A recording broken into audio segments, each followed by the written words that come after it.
Today we discuss about scalars and vectors. आज हम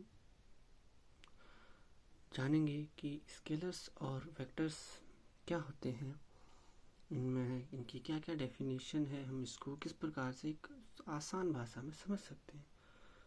जानना डेफिनेशन अच्छा है, वो भी आना चाहिए, बट हमें उसका फील भी आना चाहिए ना, कि मतलब जो है वो उसका हम कैसे यूज कर सकते हैं या वो क्या है। मतलब समझ लो ना कि जैसे हम किसी चीज़ के बारे में जान रहे हैं, बट थोड़ा उसके अंदर ये भी पता होना चाहिए कि यार इसके अंदर और क्या है। डेफिनेशन ऊपर ही ऊपर नहीं, उसके अंदर जाना चाहिए। तो आज देखते हैं कहाँ तक जा पाते हैं। पहले हमारे पास हम जानते हैं, तो जो फिजिक्स है उसे हम दो मेन क्लास में बांटते हैं।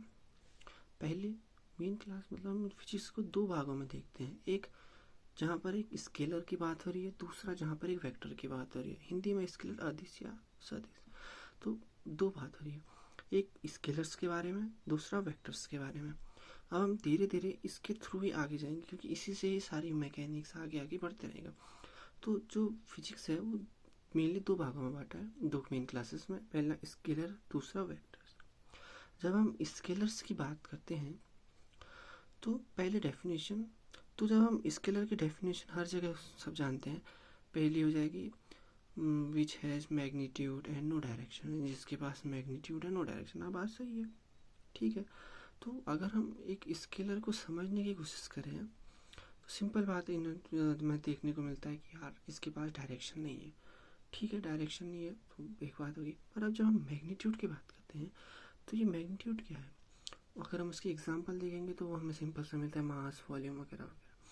बट अगर हम सोचें कि ये मैग्नीट्यूड क्या है, तो इसको समझने के लिए छोटा सा एग्जांपल देखते हैं। जैसे अगर हमारे पास, जैसे फॉर एग्जांपल अगर हम मैग्नीट्यूड को समझे कि यार ये मैग्नीट्यूड क्या है, देखो सिंपल नॉर्मल में समझे। जो फॉर एग्जांपल एक हमारे पास जैसे मानते हैं कि ग्राम मास, एक मास की फॉर्म में देते हैं कि हमारे पास 20 ग्राम ऑफ समथिंग है। जैसे कोई भी चीज़ है, मास है, जिसका वेट हमारे पास 20 ग्राम है। अगर इस 20 ग्राम को समझें तो देखें कि जो 1 ग्राम है, यानी कि मास की जो यूनिट है ग्राम, वो 20 टाइम्स है। मतलब 1 ग्राम को हमने 20 टाइम्स लिखा। तो मैग्नीट्यूड को अगर समझें तो जैसे हम ऐसे समझ सकते हैं कि मैग्नीट्यूड का मतलब जो, देखो, तो अगर हम इसको समझते हैं तो 20 ग्राम ऑफ मास मीन्स कि 1 ग्राम 20 टाइम्स है। हम इसको ऐसे भी समझते हैं कि 1 ग्राम 20 टाइम्स है। फॉर एग्जांपल हम और थोड़ा आगे जाते हैं, ठीक है, तो 20 ग्राम सुनकर तो थोड़ा सा और आगे आते हैं, ठीक है। सो मैग्नीट्यूड फॉर एग्जांपल जैसे अगर हम ऐसे समझे ना कि मास चलो ठीक है 20 ग्राम है वगैरह, ठीक है। जब हम इसको और समझने की कोशिश करते हैं कि यार ये मैग्नीट्यूड चीज़ क्या है, ठीक है, ये मैग्नीट्यूड चीज़ क्या है।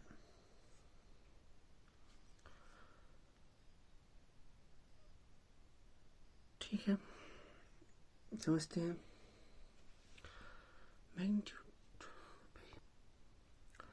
तो समझे तो ये ज़्यादा कुछ नहीं है। मैग्नीट्यूड को समझे तो ये बस एक नंबर के फॉर्म में, ये कुछ नहीं है, बस एक नंबर समझो।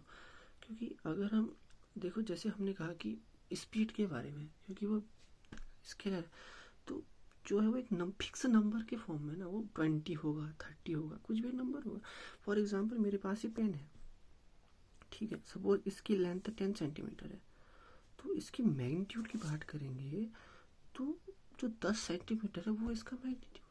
फॉर एग्जांपल अगर हमारे पास कुछ भी किताबें रखी हो ना, तो अगर इसके पास डायरेक्शन वगैरह की बात नहीं कर रहा हूँ, इसके पास सपोज कुछ भी इसकी जो वॉल्यूम है, सॉरी इसके पास कुछ भी मास है, suppose 10 gram, 20 gram, 1 kg suppose, for example, इतना तो नहीं होगा। तो जो ये केजी फॉर्म है ना, इतना ग्राम है, जो नंबर फिक्स नंबर है, वो इसको मैग्नीट्यूड से समझते हैं, वो मैग्नीट्यूड होगा, फिक्स्ड वैल्यू।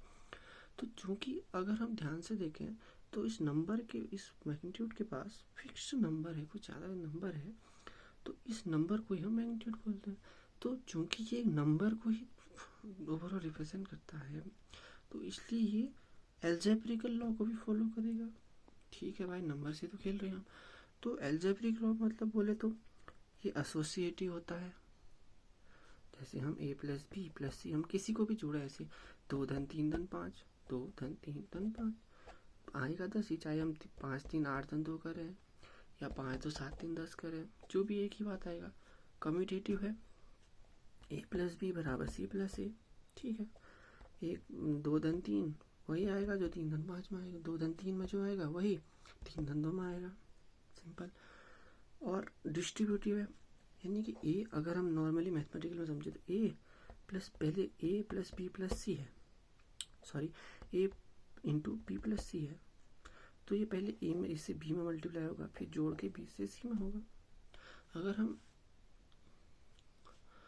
मतलब ये डिस्ट्रीब्यूट हो रहा है ना, मतलब ए डिस्ट्रीब्यूट हो रहा है बी में फिर सी में, तो इसीलिए डिस्ट्रीब्यूट लो। अगर इसको नॉर्मल फॉर एग्जांपल से क्या समझ सकते हैं, क्या हम इसको एग्जांपल वे में जान सकते हैं कि डिस्ट्रीब्यूटिव लॉ को? वैसे तो ठीक है एल्जेब्रिकली कि ए इंटू बी प्लस सी है, ठीक है, ए प्लस बी हो गया, फिर प्लस जोड़ा ए प्लस सी हो गया, ठीक हो गया। अगर हम डिस्ट्रीब्यूटिव समझे तो क्या समझ सकते हैं? For example we have it, अगर टॉफ़ी है हमारे पास, इसको डिस्ट्रीब्यूट करना है तो क्या समझ सकते हैं? हाँ, जैसे हमारे पास 2 है तो 3 बंदे हैं, पहले एक को हुआ डिस्ट्रीब्यूट, उसको हटाया, फिर दूसरे को, तीसरे को, इस प्रकार भी समझ सकते हैं। बट ये थोड़ा एग्जाम्पल जो भी है, बट डिस्ट्रीब्यूटिव का मतलब ये हो गया। तो इस प्रकार ये वेक्टर कौन देते हैं, इसके ज़्यादा लिखने के लिए मैंने पहले से लिख दिए थे, तो देखते हैं। देखिए पहले भी यही है कि in physics there are 2 main classes, पहला हो जाएगा स्केलर, दूसरा हो जाएगा वेक्टर। स्केलर्स की बात करते हैं तो has magnitude only, that is no direction, like mass volume. तो लाइक मास, तो अगर हम ध्यान से देखें, सॉरी मास वॉल्यूम, अगर हम ध्यान से देखें तो मैग्नीट्यूड और है, मैग्नीट्यूड ही है इसके पास, ज़्यादा कुछ तो नहीं है भाई, मैग्नीट्यूड ही तो है। अगर हम इसको अंडरस्टैंड करें एग्जाम्पल से, वही जो मैंने बताया कि 20 ग्राम है, तो इसका मतलब क्या हुआ, वही हो गया कि यार एक मास को हमने 20 बार लिया है।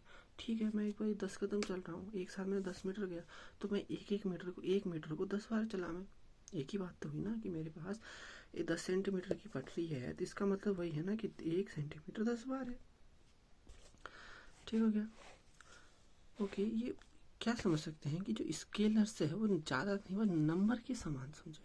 नंबर ये is also has a fixed value, that is magnitude, because it is numerical value. So हम इसको एल्जेब्रिक लॉ से भी उसको पालन करेगा, एल्जेब्रिक लॉ को भी पालन करेगा, तभी तो होगा भाई। जब ये एल्जेब्रिक पहले हो जाएगा एसोसिएटिव होता है, देखो